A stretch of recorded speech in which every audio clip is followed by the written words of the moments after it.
जिला सांबादिक संघ तरफ जिला सांबादिक संघर सभापति हिसाब से कहवा लगी चाहूचे बिने केलारे जड़े इलेक्ट्रिक सर्ट सर्किट रे तार मृत्यु घटना हो द्वारा आमर सांबादिक बंधु माने खोलाल देकर आसवा बाटे एमानकर घटना एमाने बोइछन इलेक्ट्रिक डिपार्टमेंट एसडीओ हरिका सब बोइछन एजुट इंजीनियर पूरा तांकर स्टाफ बोइछन एमाने किछि पचारिबारु सेमाने उत्त्यक्त होइकरी आमर सांबादिक बंधु मानक ऊपर आक्रमण करितबारु आमे जिला सांबादिक संघ तरफ घोर निंदा करूछु एवं तत्संगे संगे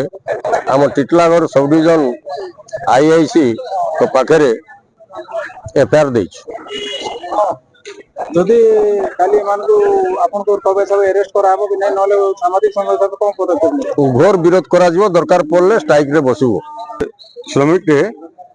इलेक्ट्रिक रे मरि गला हम संगे न्यूज को ले जाइतलु आ फेला बिल के देखनु जे इलेक्ट्रिक वाले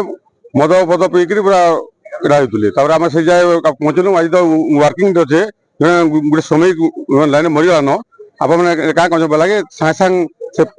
पंखी काम टाइम धरिकी आमको आक्रमण कले फास्ट आम ओटी प्रतिनिधि अच्छा नबाबू ताहे कले आक्रमण कले सब आम विजय कर संजय बेहरा कले आटाक कले केस दिखाई थाना बोझन तार पदक्षेप बोझन जदि पदक्षेप नहीं बोले आंदोलन करा Balangir सतोष Kumar Nayak report BMS TV Odia.